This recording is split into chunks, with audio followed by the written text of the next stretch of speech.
takes he's going to take 2 extra damage from the attackers by not doing it on his opponent's turn. So he'll do it now. The Kithkin Harbinger will be a 0-2 until end of turn. The Preeminent Captain will simply be a 1-1, and he'll be at 4, barring any shenanigans from John. Yep.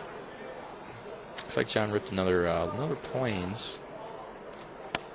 Oh, we got another creature. That's a 2-2. The Fester Creep's not going to affect it. So that is 3 damage. Puts Pascoli down to 2. Still facing 3 monsters to none. Are we going to see the shuffle up of the permanents? Well, I passed the turn. Violet Pool, does that keep him alive? If he's got that? Okay. At 2 life. Here's 5. Yep, it's Violet Pool. Yep, he's going to kill the Preeminent Captain. Before it can attack. Yep. Yep. Sure, take 1.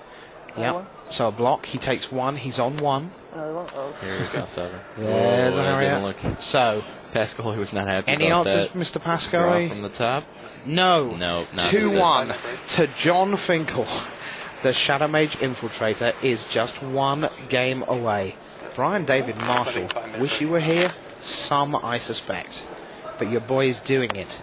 He is doing it right here and right now. And Mario Pascoli is going to have to come out and rely on every resource known to Magic Man if he is going to come back from here. Absolutely. So what we're going to do is we're going to take you down onto the floor to 5-time Proto Top 8er Scott Johns, working for Wizards. He's responsible for a lot of the content on MagicTheGathering.com, and it looks like John's off for a little bathroom break. So Scott, let's have a little chat with you and tell us what your perceptions of the final are, how you think it's going. You're right there with the players. How are they taking things?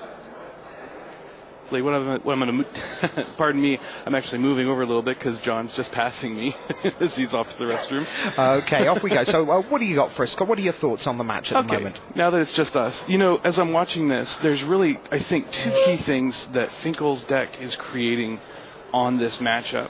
And I've been taking turns standing behind each of the players and being able to see their hand and seeing, from their perspective, I mean, it's how I see it, but seeing from their perspective what it looks like when there's mana open, what it looks like when there isn't mana open. And there's a really difficult thing here for Pascoli because Finkel's creatures are so good, and there's so many of them, that there's no way he's ever actually going to be able to just charge in and be the beatdown early on. So his role is defined right off the bat, whereas Finkel's deck is much more flexible. You can have a game like you just had right there, where he can come burning out of the gates, or you can have a game where he's clearly set up right now. If he needs to play the Attrition War, you see things like using bounce spells. He's saving bounce spells for the late game to save his key creatures against removal, as opposed to in earlier matches where bounce spells are tempo weapons, right? He's made those adjustments. And one of the key things here, because his deck is so much more flexible, and you have a player of John's caliber, that you're just giving him that many more different ways to be able to find wins based on the combination of what he's got and what his opponent has. Now, the other thing I'm really noticing is the way these decks match up. At any given time, because of what's in each deck, Pascoli has to be as efficient as possible with almost any of his removal. There's really no bluffing he can do. When he kills something with a Lash Out and then he leaves a black open, like you can often tell, okay, he must have a Pepper Smoke or he must have this other spell. So, I mean, if somebody like me is able to watch and figure out what's going on, I have no doubt Finkel can figure out his whole hand. Whereas when you're sitting on the other side of the table, Finkel's deck is set up very well that it doesn't mean anything when the mana is open. There could be a creature coming, there could be a trick coming. It's very, very difficult for Pascoli to figure out how best to try and take advantage because Finkel's deck isn't giving him any information, and obviously Finkel as a player isn't.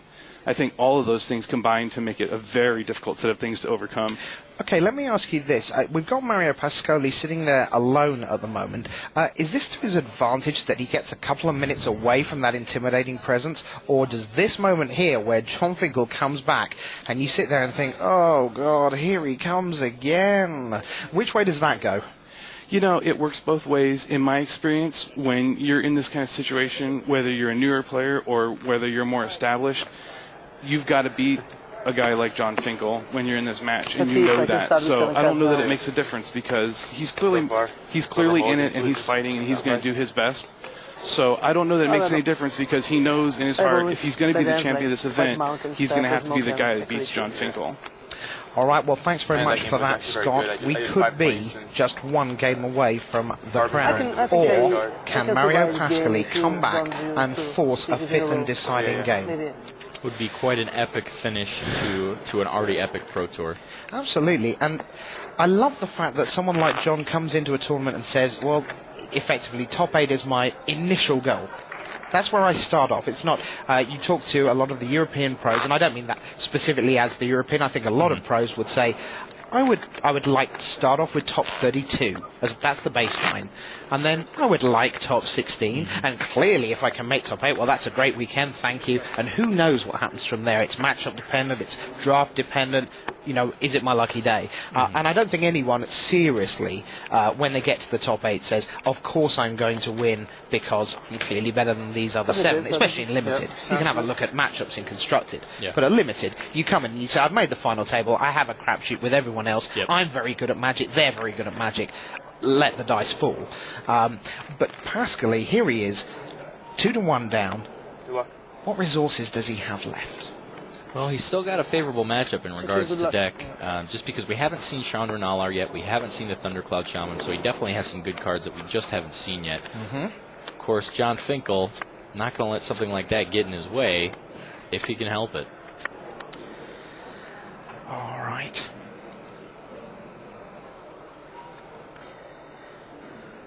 Pascoli really hasn't yet, except in the game that he won, established control and then turned that into a situation where he could win. And that's the type of thing he needs to do, sort of like we saw with Marcio Carvalho. Those viewers viewing at home, we got a couple forum posts asking about the Q&A session with Chris Galvin and Scott Larrabee, and whether there was going to be some coverage on that on the online coverage. There is actually an article up about that, so if people are interested to see what happened, you can read that on the Pro Tour Kuala Lumpur coverage on MagicTheGathering.com. Lead with a Wizened Sen, up against Firebelly Changeling.